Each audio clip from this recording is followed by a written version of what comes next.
الحمد لله رب العالمين، والصلاة والسلام على سيد المرسلين وعلى آله وصحبه أجمعين. أما بعد فأعوذ بالله من الشيطان الرجيم. بسم الله الرحمن الرحيم. وأذن في الناس بالحج يأتوك رجالا وعلى كل ضامر يأتين من كل فج عميق. وقال تعالى في مقام آخر: إن أول بيت وضع للناس للذي ببكة مباركا وهدى للعالمين، فيه آيات بينات مقام إبراهيم، ومن دخله كان آمنا. آمنت بالله صدق الله مولانا العظيم، وبلغنا رسوله النبي الكريم الأمين. إن الله وملائكته يصلون على النبي، يا أيها الذين آمنوا صلوا عليه وسلموا تسليما. اللهم صل على سيدنا ونبينا ومولانا محمد وبارك وسلم صلاة وسلاما عليك يا سيدي يا رحمة للعالمين، وعلى آلك وصحابك يا خاتم النبيين والمرسلين. حمد و صلاة کے بعد الحمدللہ ہم اور آپ حج بیت اللہ اور فضائل حرمین شریفین اور بالخصوص یوم عرفہ اور شب مزدلفہ کی مناسبت سے یہاں پر آج کی اس پرنور محفل میں شرکت کی سعادت حاصل کر رہے ہیں، اور ہمارے محترم و مکرم جناب سہیل شمس صاحب نے مختلف مواقع پر جس طریقے سے محافل کا انعقاد کرتے ہیں اور اس موقع کی جو فضائل ہے اور اہمیت ہے اس کو لوگوں تک پہنچانے کی کوشش کرتے ہیں. آج کی یہ محفل بھی ایسی ہی ایک خوبصورت کوشش ہے، کاوش ہے. ہم دعا گو ہیں کہ اللہ رب کریم ہمارے محترم سہیل بھائی کو اور ان کے تمام اہل خانہ کو اس محفل کی اور ان کے ساتھ ساتھ ہم سب کو اس محفل پاک کی برکتوں اور رحمتوں سے مالا مال فرمائے. یقیناً آج کا یہ دن ہم سب کے لیے انتہائی اہم دن ہے کہ جب حجاج کرام عرفات کا وقوف کر چکے ہیں اور اب وہ مزدلفہ کی طرف روانہ ہو رہے ہیں۔ اور یہ زندگی کے بڑے حسین لمحات ہوتے ہیں کہ جب اللہ رب العالمین کی عطا سے، عنایت سے بندہ مومن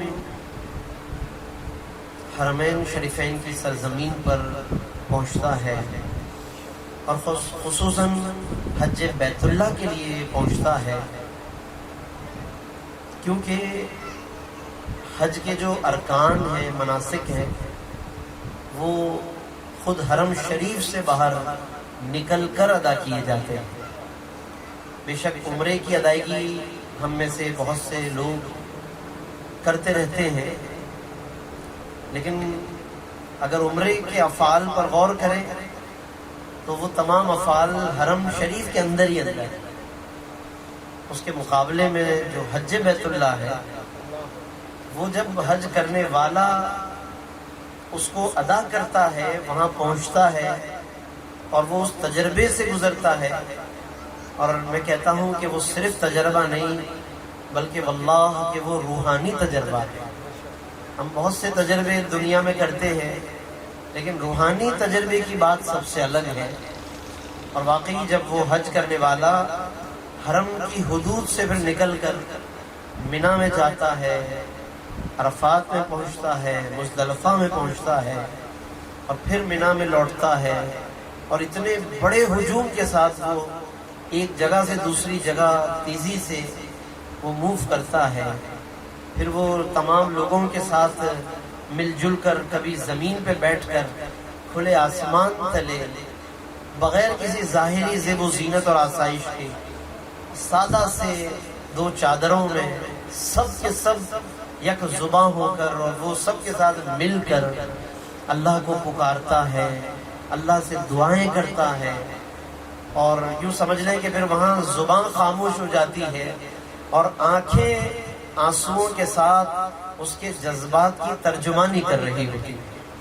یہ وہ وقت ہوتا ہے، یہ وہ کیفیت ہوتی ہے کہ خود رب کریم بھی اپنے بندوں کی طرف پوری رحمت کے ساتھ متوجہ ہوتا ہے، اور وہ اپنے جلوے کے ساتھ، اپنی تجلیات کے ساتھ وہ بندوں کے بہت خاص طور پر قریب اور قرب کے ساتھ تجلی فرماتا ہے، اور پھر ان پر فرشتوں کے سامنے اللہ فخر فرماتا ہے۔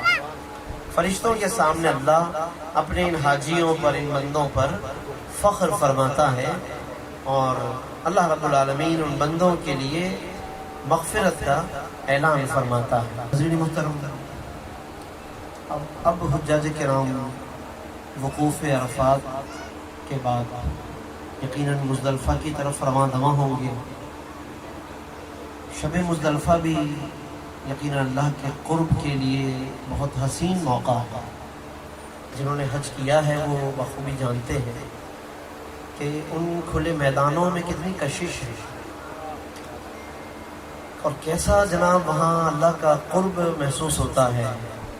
اتنے ہجوم میں، اتنے لوگوں میں، ظاہری طور پر جو ہم ایک اپنی زندگی گزارتے ہیں، جن سہولتوں کے ساتھ ہم رہتے ہیں، ان میں سے وہاں ہمیں عموماً کوئی سہولت میسر نہیں ہوتی۔ کھلا میدان ہے، کھلا آسمان ہے، نیچے زمین ہے، کوئی مٹی پہ بیٹھا ہے، کوئی سڑک پہ بیٹھا ہے، کوئی فٹ پاتھ پہ بیٹھا ہے، کسی کو چادر کا کنارہ میسر ہے تو بیٹھ گیا، کسی کو وہ بھی میسر نہیں تو وہ بھی اطمینان سے بیٹھا ہے۔ یعنی وہاں پر میں سمجھتا ہوں کہ حج اور پھر وقوف، چاہے وہ عرفات کا وقوف ہو یا مزدلفہ کا وقوف ہو، یہ صرف ایک حج نہیں ہوتا بلکہ یہ عشق کا ایک سفر ہے، یہ اللہ سے محبت کا ایک سفر ہے کہ اللہ نے بندوں کو آزمایا ہے۔ جیسے آزمائش کے مختلف طریقے ہوتے ہیں، بس اللہ رب العالمین نے مختلف طریقوں سے آزمایا۔ دو چادریں احرام کی پہنا کر، اور عام جو روٹین کے کپڑے ہوتے ہیں جس میں ہم ایزی فیل کرتے ہیں، ہمیں ان کپڑوں کے مقابلے میں دو چادروں میں ملبوس کیا کہ میرا بندہ میری خاطر یہ تکلیف برداشت کرے. 1 گھنٹے کے لیے 2 چادریں پہننا آسان ہے، چند گھنٹوں کے لیے پہننا آسان ہے، لیکن حج کے سفر میں دیکھیے کہ یہ 2 بغیر سلی ہوئی چادریں جو ہماری نارمل روٹین میں بالکل بھی نہیں ہوتا، ایک ایسا عمل ہم 1-2 چند گھنٹوں کے لیے نہیں، 3 سے 4 دن کے لیے مسلسل 2 چادروں میں ملبوس رہتے ہیں. پھر وہ 2 چادریں پہن کر ایک کمرے میں بیٹھے نہیں رہنا ہے، بلکہ ایک بڑے کراؤڈ کے ساتھ، ایک بڑے ہجوم کے ساتھ آپ نے موو کرنا ہے اور انہی 2 چادروں میں ملبوس رہنا ہے. وہ چاہے وہ چادریں بظاہر میلی کچیلی ہو جائیں، خوشبو والے صابن سے نہانا بھی نہیں ہے، کوئی خوشبو احرام پر نیت کرنے کے بعد استعمال بھی نہیں کرنی ہے. یہ عشق نہیں تو اور کیا ہے. یہ صرف سفر نہیں ہے، وقوف مزدلفہ کسی رسم کا نام نہیں، عرفات میں ٹھہرنا کسی رسم و رواج کا نام نہیں، 2 چادریں پہننا خدا کی قسم یہ صرف کسی رسم کا نام نہیں ہے، بلکہ یہ بندہ مومن کے اللہ سے عشق کا اظہار کا نام ہے. بندہ اللہ سے محبت کا اظہار کرتا ہے کہ مولا میں تیری خاطر اسی حالت میں رہنے کو تیار ہوں، میں تیری خاطر زمین پہ بیٹھنے کو تیار ہوں، میں تیری خاطر رات میں دن میں صبح و شام مشقتیں برداشت کر کے ساری عبادتیں پوری کرنے کے لیے تیار ہوں. اور اس میں تربیت یہ ہے کہ جب مزدلفہ اور عرفات میں مشکل ماحول میں بھی آپ ساری نمازیں ادا کرتے ہیں، اللہ کو یاد کرتے ہیں، اللہ سے لو لگاتے ہیں، تو وطن واپس لوٹنے کے بعد اس آرام دہ ماحول میں وہ حج کرنے والا بھلا کیسے نماز چھوڑ سکتا ہے؟ جس نے میدان میں نماز نہیں چھوڑی، جس نے تپتی زمین پر اور گرمی کے عروج میں بھی اللہ کو نہ چھوڑا اور اللہ کے ذکر کو دل سے نہ بھلایا، وہ حاجی حج سے واپس آنے کے بعد اللہ کو بھول جائے، وہ نماز چھوڑ دے، یہ کیسے ہو سکتا ہے؟ تو یاد رکھیے گا کہ یہ بہت بڑا سفر تربیت بھی ہے، یہ سفر حج بھی ہے، سفر عشق بھی ہے، یہ سفر محبت بھی ہے اور یہ سفر تربیت بھی ہے.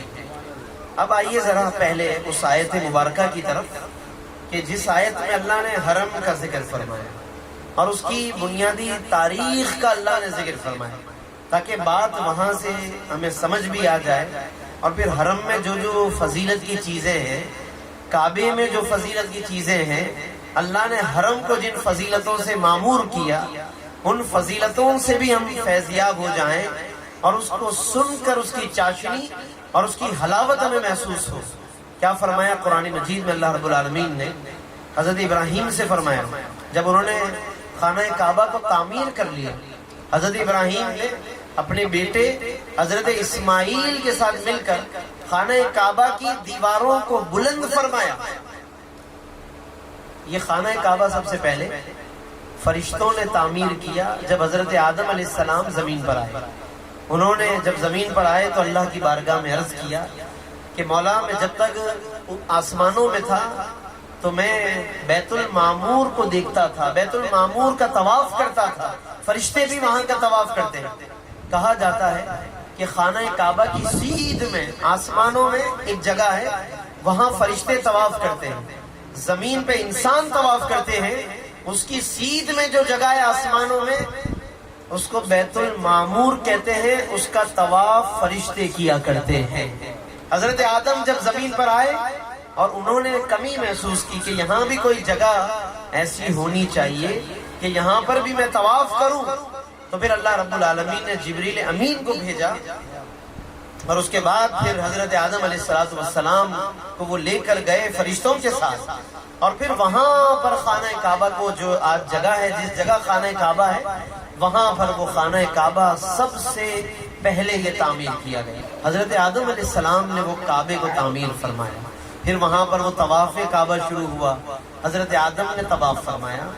فرشتوں کا طواف کرنا وہ بھی ہمیں روایتوں میں ملتا ہے، فرشتوں کا کعبے کو تعمیر کرنا بھی روایتوں میں ہمیں ملتا ہے.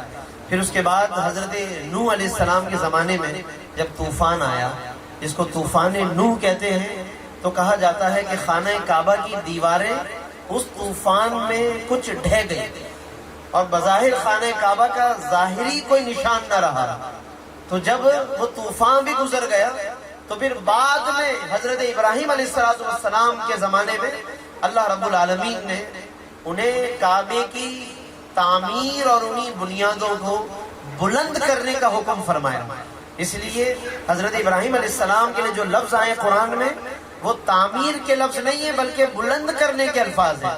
اللہ فرماتا ہے وَإِذْ يَرْفَعُ إِبْرَاهِيمُ الْقَوَاعِدَ مِنَ الْبَيْتِ وَإِسْمَاعِيلِ، کہ یاد کرو وہ وقت کہ جب ابراہیم اور اسماعیل مل جل کر کعبے کی بنیادوں کو بلند فرما رہے تھے. اچھا، اب جب وہ کعبے کی بنیادیں اٹھانے لگے، ایک حد تک تو حضرت اسماعیل پتھر لا رہے تھے اور خانہ کعبہ کی تعمیر ہو رہی تھی. اب جب مزید دیوار کو بلند کرنے کا معاملہ آیا تو اس کے لیے کوئی ایسی چیز درکار تھی کہ جس پر کھڑے ہو کر حضرت ابراہیم علیہ السلام خانہ کعبہ کی دیواروں کو مزید اونچا کریں. جب اللہ کی بارگاہ میں انہوں نے عرض کیا تو رب کریم نے جنت سے ایک پتھر نازل فرمایا، جس پتھر کو آج ہم مقام ابراہیم کہتے ہیں. یہ پتھر معمولی پتھر نہیں بلکہ روایتوں کے اندر آتا ہے کہ حجر اسود بھی جنت سے اللہ نے نازل فرمایا اور مقام ابراہیم بھی اللہ نے جنت سے نازل فرمایا. اور ایک بات اور بھی یاد رکھنے والی بات ہے کہ یہ دونوں پتھر بڑے روشن اور منور تھے پہلے، لیکن اللہ نے ان کی روشنی کو خود ہی بجھا دیا. حجر اسود بھی جنت سے جب آیا تو انتہائی روشن پتھر تھا، مقام ابراہیم بھی جب آیا تو بہت پر نور اور بہت ہی جگمگاتا پتھر تھا، لیکن اللہ نے ان کی روشنی کو خود بجھا دیا. فرمایا کہ اگر اللہ انہیں نہ بجھاتا لَأَضَاءَ مَا بَيْنَ الْمَشْرِقِ وَالْمَغْرِبِ، تو مشرق سے لے کر مغرب تک ساری روئے زمین اللہ اس سے منور فرما دیتا، یعنی کہ سب کا سب سما روشن ہو جاتا، منور ہو جاتا. لَأَضَاءَ مَا بَيْنَ الْمَشْرِقِ وَالْمَغْرِبِ، مشرق و مغرب سے لے کر سارا کا سارا یہ جہاں روشن ہو جاتا. بجھایا کیوں گیا؟ علماء نے لکھا کہ یہ بجھایا اس لیے دیا گیا تاکہ ایمان بالغیب رہے. یعنی اللہ یہ چاہتا ہے کہ اللہ کی نشانیوں پر بن دیکھے ایمان لاؤ، بغیر دیکھے یہ باتیں مانو، بغیر دیکھے اللہ کی قدرت پر ایمان لے کر آؤ. اگر یہ روشنی اسی طرح مشرق و مغرب تک کائنات کو روشن کر دیتی، ماننے والے تو مان لیتے، لیکن بات یہ ہے کہ جو ایمان بالغیب ہے، بن دیکھے جو ایمان لانا ہے، وہ بات پھر نہ رہتی. اس لیے اللہ نے ان چیزوں میں اس کو شامل فرما لیا کہ جن چیزوں کو اللہ نے پوشیدہ رکھا ہے. یہ اللہ کے راز ہیں، اللہ نے ان رازوں کو چھپایا ہے. یہ اللہ کی باتیں ہیں، اللہ کے راز ہیں. تو حجر اسود بھی جنت کا پتھر ہے اور مقام ابراہیم بھی جنت کا پتھر. پھر میں ان دونوں کے بارے میں ایک ایک بات اور بھی عرض کروں تاکہ اس کو سن کر ایمان تازہ بھی ہو اور ہم مزید آگے بڑھ سکیں. حجر اسود کے بارے میں کیا کمال نبی کریم صلی اللہ علیہ وسلم نے ارشاد فرمایا کہ جب یہ جنت سے آیا تھا تو یہ سفید پتھر تھا. حجر اسود شروع سے اسود نہیں ہے، اسود عربی میں سیاہ کو کہتے ہیں، سیاہ پتھر. یہ جب آیا تو یہ وائٹ تھا، حجر ابیض تھا. عربی میں ابیض کہتے ہیں سفید کو، یعنی پہلے اس پتھر کا نام حجر ابیض تھا. یہ تو ہم اور آپ اس کو حجر اسود کہتے ہیں کیونکہ یہ سیاہ ہے. پہلے جب یہ نازل ہوا تو فرمایا کہ یہ حجر ابیض یعنی کہ سفید پتھر تھا.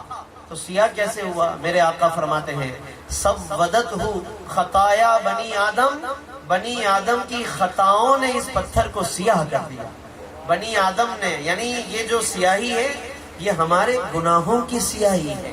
انسانوں نے جب اس پتھر کو چوما، انسانوں نے جب اس پتھر کو بوسہ دینا شروع کیا، شروع سے اس کا اسی طرح احترام چلا رہا ہے، اس کو بوسہ دینے کا شروع سے طریقہ چلا رہا ہے.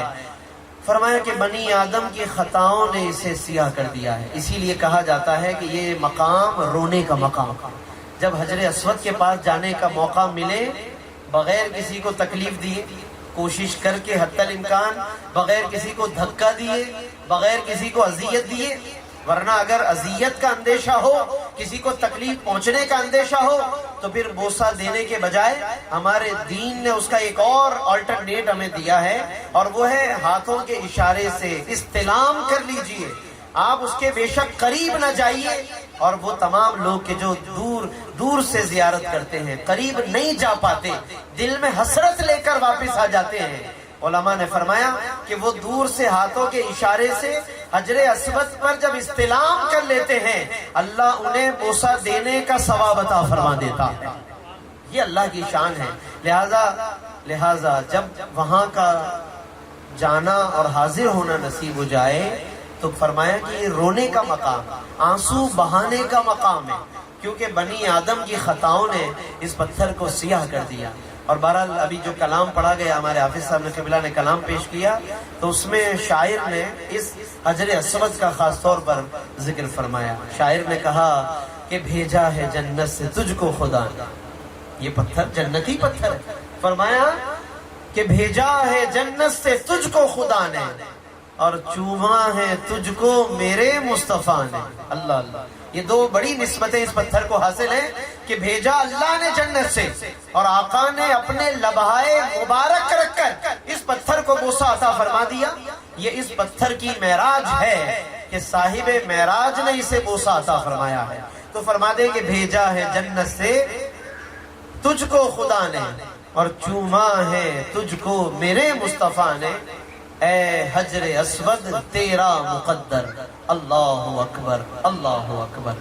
تو دوستو، حجر اسود کا میں سمجھتا ہوں کہ یہ نصیب ہے، اور یہ اس کی بلندی ہے، یہ اس کی شان و عظمت ہے کہ آقا کریم صلی اللہ علیہ وسلم نے اس کو یہ عزت اور رفعت عطا فرمائی۔ حضرت عمر فاروق جب حجر اسود کے پاس جاتے تھے، فرماتے تھے کہ تو ایک پتھر ہے اور میں تجھے کبھی بوسہ نہ دیتا، اگر میں نے آقا کریم کو بوسہ دیتے ہوئے نہ دیکھا ہوتا، میرے آقا نے جب تجھے بوسہ دیا ہے تو بس یہی میرے لیے کافی ہے کہ جب آقا نے اپنے لبہائے مبارک اس پہ رکھ دیے اور آقا نے اسے بوسہ عطا فرما دیا، عمر کے لیے یہی دلیل کافی ہے کہ مصطفیٰ کریم نے اسے بوسہ عطا فرمایا ہے۔ تو حجر اسود کا مقام دیکھیا۔ تو دوستو، یہ پتھر بھی جنت سے آیا، اور مقام ابراہیم، بات اسی کی چل رہی تھی، حضرت ابراہیم نے کعبے کو کس طرح تعمیر کیا۔ علماء فرماتے ہیں کہ وہ اس پتھر میں ایسی قدرتی بات تھی کہ جناب جب حضرت ابراہیم اس پر کھڑے ہوتے اور حضرت اسماعیل جو کہ بیٹے تھے ان کے، اللہ کے نبی، اللہ کے پیغمبر ہیں، وہ بھی اللہ کے نبی ہیں، وہ پتھر کو لا کر اپنے والد حضرت ابراہیم کو دیتے جاتے، اور حضرت ابراہیم کعبے کی تعمیر فرماتے۔ تو جیسے جیسے دیوار کی بلندی ہوتی جاتی، یہ مقام ابراہیم جس کو ہم کہتے ہیں جنتی پتھر، یہ بھی دیوار کی بلندی کے ضرورت کے مطابق یہ پتھر بھی ویسے ویسے بلند ہوتا چلا جاتا، اور حضرت ابراہیم کو تعمیر کعبہ میں آسانی میسر آ جاتی تھی۔ یہ اللہ کی طرف سے انتظام تھا، قدرتی انتظام تھا، یہ اللہ نے وہ کام لینا تھا ان سے، تو پتھر بھی ایسا بھیجا کہ جو بلند ہوتا چلا گیا، اور صرف بلند نہیں ہوا بلکہ اس پتھر نے تو جناب حضرت ابراہیم کے قدموں کے نقش کو محفوظ کر لیا ہے۔ حضرت ابراہیم کے قدموں کے نقش اس پتھر کے اندر ایسے محفوظ ہو گئے کہ آج بھی جب کوئی زائر اور حاجی اور عمرہ کرنے والا وہاں پہنچتا ہے اور مقام ابراہیم پر جاتا ہے تو اسے نظر آتا ہے کہ حضرت ابراہیم کے مبارک قدموں کے کیا خوبصورت نشانات ہیں۔ یہ اللہ کی قدرت ہے کہ اس رب نے بعد والوں کے لیے اس نشانی کو باقی رکھا۔ یہ بہت بڑی جناب اللہ کی طرف سے ہمارے لیے ایک برکت ہے جو باقی رکھی گئی۔ میں آپ کو ایک اور بات عرض کروں کہ یہ جو آج اس کی جگہ ہے نا مقام ابراہیم، شروع سے اس طرح نہیں ہے۔ ابھی تک تو آپ نے ایک تاریخی بات سن لی کہ یہ پتھر جنت سے آیا، اگلی بات بھی آپ نے سن لی کہ ابراہیم علیہ السلام کھڑے ہو گئے، پھر یہ بھی آپ نے سن لیا کہ ابراہیم علیہ السلام نے کعبے کو تعمیر فرما لیا، مگر اس کے بعد سے لے کر آج تک یہ پتھر جو محفوظ ہوا، اس زمانے سے لے کر کتنی صدیاں گزر گئی، حضرت ابراہیم کے زمانے سے لے کر آج تک، اس زمانے سے لے کر آج تک یہ جو مقام ابراہیم نامی پتھر محفوظ ہوا، اور آج لوگ اس کی زیارت کرتے ہیں، اس جگہ نماز ادا کرتے ہیں۔ 2 رکعت نماز ادا کرنے کی بھی تو تاریخ ہے نا، یہ ایسے ہی تو نہیں ہے نا جناب کہ ہم جاتے ہیں اور مقام ابراہیم پہ 2 رکعت پڑھ لیتے ہیں. اس کی پوری زبردست ایمان افروز تاریخ ہے.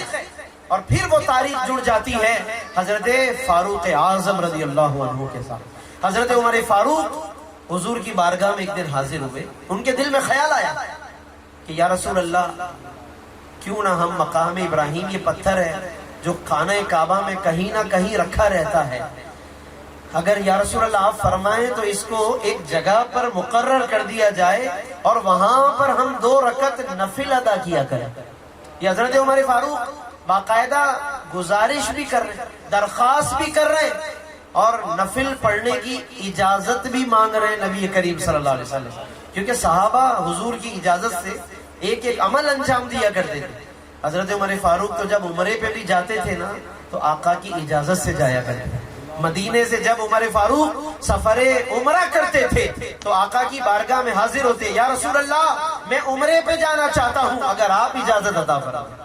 آقا کریم انہیں اجازت عطا فرماتے.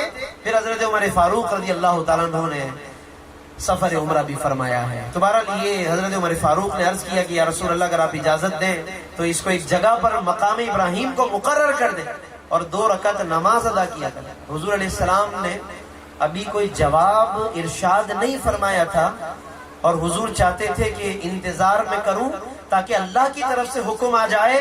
اور یہی ہوا. ابھی تھوڑی دیر گزری کہ جبریل امین آئے، اللہ کا حکم لے کر آئے، قرآن کی آیت لے کر آئے.